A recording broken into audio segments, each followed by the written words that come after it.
A fifth-round rookie quarterback just walked into the NFL, flipped the entire power structure upside down, and made more money than the guys actually starting on Sundays, before he's even played a regular season snap? Yeah. Welcome to the Shedeur Sanders era, where branding beats draft position and marketing is just as important as a good spiral. If you're into the real story and all the messy twists they don't show on highlight reels, go ahead and subscribe.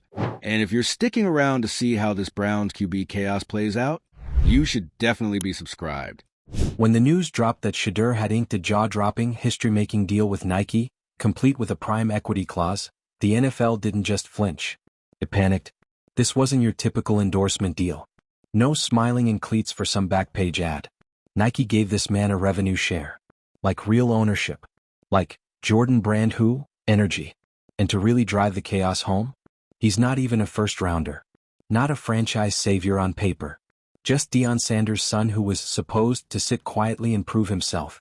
But instead of following the traditional rookie script, Shedeur took a red Sharpie and rewrote the entire thing. And now the league doesn't know what to do with him. Let's rewind a bit. Because Shedeur didn't fall out of the sky into this deal, he built a wave so big that Nike had to ride it or get drowned by someone else who would. Coming out of Colorado, Shedeur already had the kind of attention most rookies only dream of. Thanks to Coach Prime's PR genius and a camera presence that practically glows, Shedeur was already a household name before the combined tape even dropped. But while scouts were nitpicking his footwork, the rest of the world was buying his jerseys. And not just buying, they were selling out. This wasn't just hype, it was cultural momentum. TikTok was flooded with clips.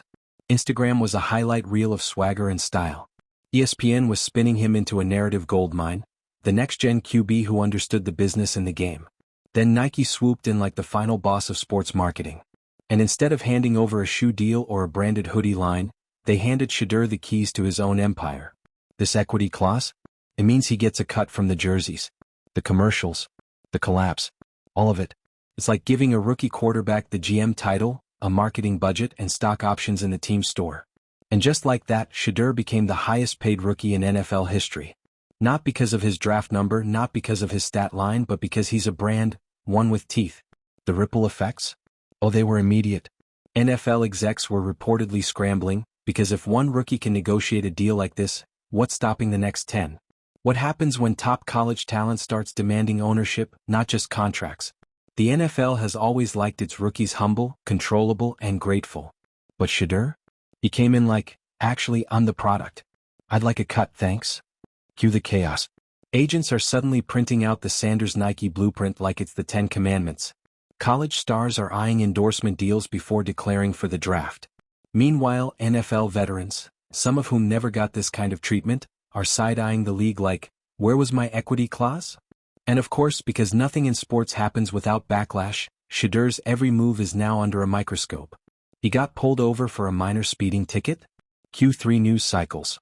He posts something cocky on social media? Suddenly he's immature or entitled. Funny how the same stuff gets brushed off when it's a top 5 draft pick with a different skin tone. But this scrutiny isn't just about Shedeur. It's about fear, institutional fear. Because what he represents is bigger than flashy marketing or viral TikToks. He represents the collapse of the old gatekeeping system. The idea that players need to earn their marketability after years in the trenches? Shedeur just burned that bridge and built his own highway. And Nike didn't just throw him a bone. They rolled out the red carpet and polished it with gold leaf. They're reportedly developing a signature shoe line for him. For a rookie quarterback. That's Michael Jordan-level treatment. The message is clear. Nike isn't just betting on Shedeur, they're building with him. This is athlete empowerment on steroids. Meanwhile, the NFL is nervously adjusting its tie and pretending everything's fine. But behind closed doors there's panic. Because if Shedeur succeeds, if he delivers on the field and keeps his brand hot, this becomes the new normal. Future rookies won't just ask for signing bonuses. They'll want IP rights, merch revenue, maybe even stock in the team. And honestly, why shouldn't they? The league makes billions off these athletes. If a rookie can move millions in merch before playing a down, shouldn't they see a slice of that pie? Now here's where things get even messier. Shedeur's contract and brand momentum are powerful, sure, but they're also fragile. Because while Instagram followers and Nike commercials are nice, the NFL is still a battlefield. And the moment he throws a bad game, the haters will be waiting with their overhyped headlines cocked and ready. It's the curse of being a trailblazer. You either redefine the system or become the cautionary tale. And right now, Shedeur is walking that tightrope in custom cleats and a diamond watch. But here's the part that's easy to miss. He knows what he's doing. This isn't some fluke. Shedeur studied this. His father literally played the media like a saxophone in his prime and built a college football media empire out of thin air.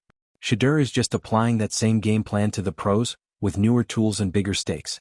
He understands that in today's NFL, being great on the field is only half the game. The rest is optics, leverage, and timing. And Shedeur? He's 10 moves ahead. Look, this whole situation is giving NFL execs fumbling their iced lattes in a boardroom energy. The league loves control. Loves uniformity. But Shedeur is a reminder that the players are the product, and the smart ones aren't just playing football. They're playing chess. And Nike? They've played this game before. They saw it with Jordan. They saw it with LeBron. And now they see it with Shedeur, someone who can sell product, shape culture, and make headlines just by existing. That kind of star power doesn't need a Super Bowl ring right away, it just needs momentum. Still, the clock is ticking. Because if Shedeur flops on the field, the vultures will circle fast. Critics will say it was all hype. That branding doesn't win games. That he should have focused more on playbooks and less on equity deals. But if he doesn't flop? If he delivers, stays healthy, throws dimes, wins games, then buckle up. Because that means this wasn't just a contract. It was a revolution. And the league? It won't be able to stop the tidal wave of players demanding more. More ownership. More voice. More say. Shedeur Sanders isn't just a rookie. He's a case study. A disruptor. A human Trojan horse smuggled into the NFL under the label fifth-round pick. And now he's inside the walls, carving a path for a new kind of athlete. One who doesn't just sign deals. He writes them. So here's your moral of the story, NFL. If you give a rookie the crumbs, don't act shocked when he shows up with his own bakery. And to everyone watching at home, what do you think? Is Shedeur Sanders a marketing genius rewriting the playbook, or is this all flash with no finish? Drop your thoughts in the comments, subscribe for more drama, and stay tuned, because if this is the beginning, unless you're Shedeur Sanders. Because what we're witnessing here isn't just a sports moment. It's not just about contracts or cleats or endorsements. This is a full-blown shift in power, a culture quake with a Jordan brand aftershock. And while NFL executives are still trying to figure out which page of the rulebook they just got slapped with, Shedeur is already 10 stories up, laying the foundation for the penthouse. Now don't get it twisted, this isn't about being lucky. This didn't happen because of some viral fluke or a well-timed tweet. This has been calculated. Strategic. It's chess moves wrapped in designer sunglasses. From his nil deals in college to the docu-style content machine surrounding him and his dad, Shedeur has been curating his brand since day one. He didn't fall into this Nike deal. He built toward it. Every flashy Instagram story. Every mic'd-up sideline moment. Every perfectly timed PR stunt from Colorado's locker room. It was all part of the blueprint. And by the time the NFL came calling, he wasn't just another kid with a dream, he was a product with value. And let's not ignore the Deion Sanders factor. Coach Prime didn't just raise a quarterback. He raised a media-savvy, camera-ready, culture-conscious CEO in cleats. The media training? The charisma? The business acumen? That's generational wealth of knowledge getting passed down with every family dinner. Shedeur learned how to play this game, the one that happens off the field, better than most veterans ever will. So when Nike rolled up to the table, Shedeur wasn't there with a handout. He was there with leverage. And Nike saw the writing on the wall. This kid wasn't just going to sell jerseys. He was going to sell culture. And honestly, they made the right bet. In a matter of weeks, Sanders' merchandise flew off the shelves. His jersey outsold multiple first-rounders combined. And we're not just talking local hype. This wasn't confined to Colorado or his college fan base. This was national. This was ESPN and Complex and Vogue-level buzz. He was everywhere. And the NFL, which has always prided itself on humbling young players, on teaching them to earn it the hard way, was suddenly looking at a rookie who didn't need their platform to become a star. That's terrifying for them. Because let's face it, the NFL's power has always come from control. Control over contracts. Control over image. Control over the narrative. But Shedeur is a walking glitch in that system. He's not just playing football. He's influencing markets. He's rewriting the economics of how rookies, and athletes in general, get paid. And you know what the wildest part is? He hasn't even played a regular season game yet. Think about that. He's changed the game before stepping onto the field as a professional. His cleats haven't even gotten dirty. And yet here we are, watching a rookie spark a league-wide debate about ownership, athlete equity, and the future of endorsements. It's almost poetic. But don't think for a second that everyone's rooting for him. Oh no. There's a whole line of critics sharpening their pitchforks, just waiting for Shedeur to throw his first interception. Waiting for that one moment they can say, "See? Told you it was all hype." Because when someone threatens the system this hard, especially someone young, confident, and unapologetically black, the backlash is inevitable.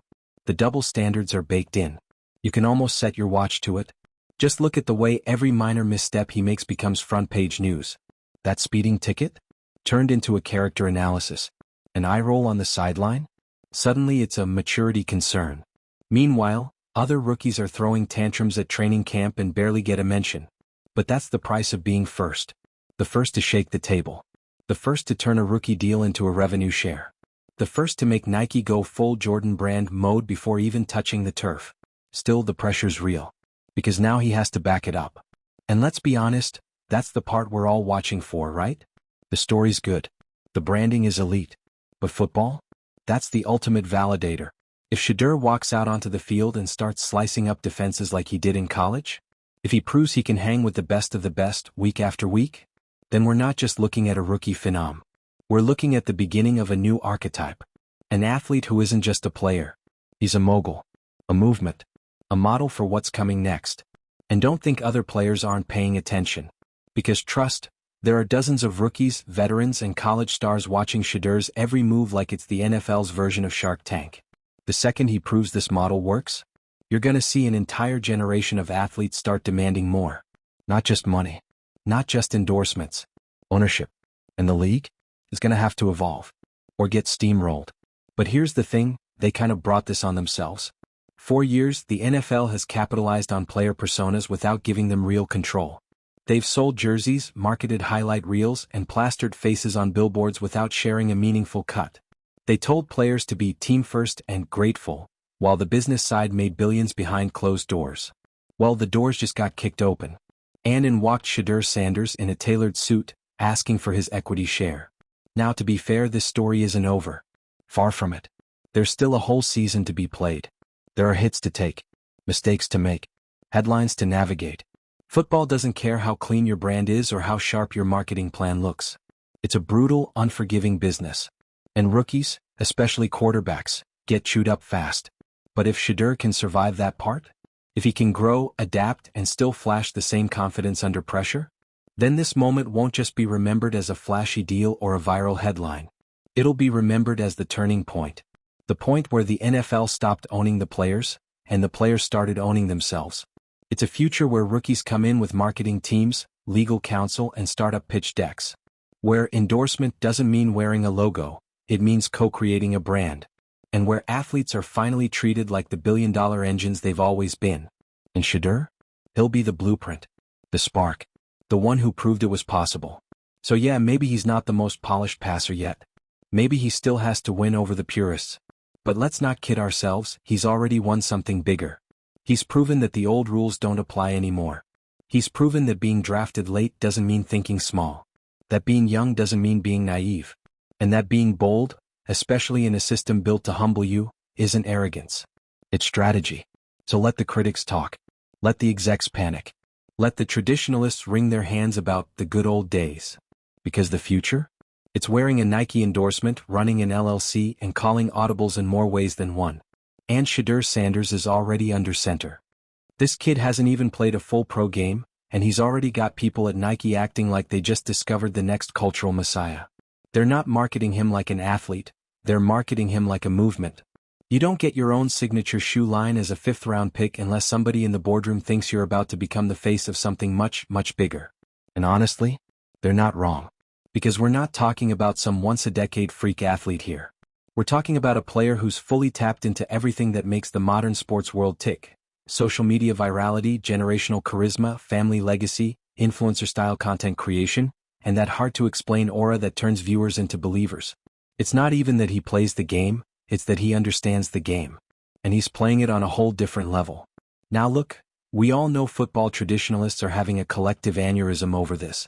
The same folks who wax poetic about paying your dues and keeping your head down are now watching a rookie walk in with cameras rolling, entourage in tow, and a Nike equity clause in his back pocket.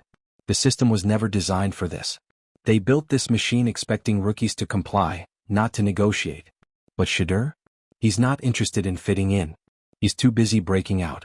And it's not just about the money either, although let's be clear, the money is absurd. We're talking $14 million from jersey sales before kickoff. That's not hype. That's demand. That's the free market screaming, yeah, we're buying what he's selling. And what he's selling. It's confidence, legacy, and rebellion, all wrapped in high-gloss branding. This isn't about playing the game better. It's about owning it. And while some folks are clutching their pearls trying to figure out how this could possibly be allowed to happen, others are taking notes. Because if Shedeur makes this work, if he performs at even 75% of the level his marketing implies, this becomes the standard, not the exception. Suddenly the power shifts, and when that happens, the NFL won't just have a branding problem. It'll have an identity crisis. Because let's be honest, the NFL has never been built to share. Share revenue? No. Share control over player image? Absolutely not. But now you've got Nike treating Shedeur like the next cultural cornerstone. They're not looking at him as a short-term marketing boost, they're building him out like an institution. The long-term vision here isn't just shoes and merch. It's influence. It's international recognition. It's turning Shedeur into the guy whose face shows up on your screen whether you follow football or not. And the NFL? They can't do a thing about it, because they don't own him. Not like they used to. For decades the league controlled the narrative. They decided who got promoted, who got punished, and who got the big-name campaigns. But now Shedeur walks in with his own PR team, his own merch pipeline, and a camera crew that never misses a beat. The power shift isn't coming, it's here. And that scares the old guard. Now sure, not everyone in the league office is sweating. Some still think this is just a moment, a flash in the pan. They believe the hype train will derail the second Shedeur hits a 3-INT game. They think the pressure will catch up. The headlines will shift. The aura will crack. But what if it doesn't? What if he's actually good? What if all this branding, all this business, all this empire building comes with a cannon of an arm, leadership in the huddle, and clutch play under pressure? Because here's the real twist. Shedeur's not just hype. He can play. And he's shown it. In college, under pressure with a target on his back the size of Texas, he delivered. And that wasn't just talent, it was resilience. That was a kid who understands how to carry expectation without getting crushed by it. If he brings that same energy to the league, we're not just talking about the most profitable rookie ever. We're talking about a player who will force the NFL to evolve. And once that happens, once one rookie proves it can be done, how long before others follow? How long before agents start baking equity clauses into pre-draft negotiations? How long before we see high school stars turn into pre-professional brands, arriving at the draft with sponsorships and media teams and full-scale merchandise drops? This is athlete empowerment at its most dangerous, for the league at least, because for the players, this is freedom. It's leverage. It's a way out of the cycle where they're treated like disposable assets, only valuable when they're winning and easily replaced when they're not. Shedeur Sanders is showing a generation of athletes that they don't have to wait for permission to get paid. They don't have to conform to a system that's designed to drain them dry. They can take the power, take the brand, take the money, and still show up and win. And if the NFL doesn't get on board, it's going to get left behind. You can already feel it. The tension, the shift, the sense that this moment is bigger than football. This is cultural. This is generational. It's the sports world realizing that influence doesn't come from just winning games anymore. It comes from owning your image. And right now, Shedeur Sanders is owning everything. Even his critics, especially his critics, are part of the machine. Every article picking apart his attitude or focus is just another brick in the empire he's building. Because controversy gets clicks. Clicks get buzz. Buzz sells jerseys. And Shedeur? He's playing every angle. Honestly, you kind of have to admire the strategy. The confidence. The nerve. This is a guy who grew up in the spotlight, watched his dad turn charisma into currency, and decided to level it up. He's not trying to be the next Tom Brady. He's trying to be the first Shedeur Sanders. Quarterback/entrepreneur. Rookie/revolution. And if he pulls this off, if he stays healthy, stays consistent, and silences the doubters, the ripple effect will be massive. College players will renegotiate nil deals with long-term brand equity in mind. Rookies will walk into the league asking not for signing bonuses but for stock. And endorsement deals? They'll become partnerships, not just sponsorships. That's the world Shedeur is building, whether the NFL likes it or not. So where does this go next? Honestly, that's up to him. Because all of it, still hinges on what happens when he steps onto that field. It doesn't matter how many cameras are rolling or how many shoes get sold if he can't throw under pressure, read defenses, and lead a team down the field. But if he can, then we're witnessing the birth of a new era. A league where rookies come in with brand deals, not just dreams. A world where athletes are owners, not just employees. A culture where performance and personality coexist, and where charisma isn't punished, it's monetized. And the NFL? Well, they're going to have to make a choice. Evolve, or be remembered as the league that tried to silence its future stars. Because ready or not, the Shedeur Sanders era has begun.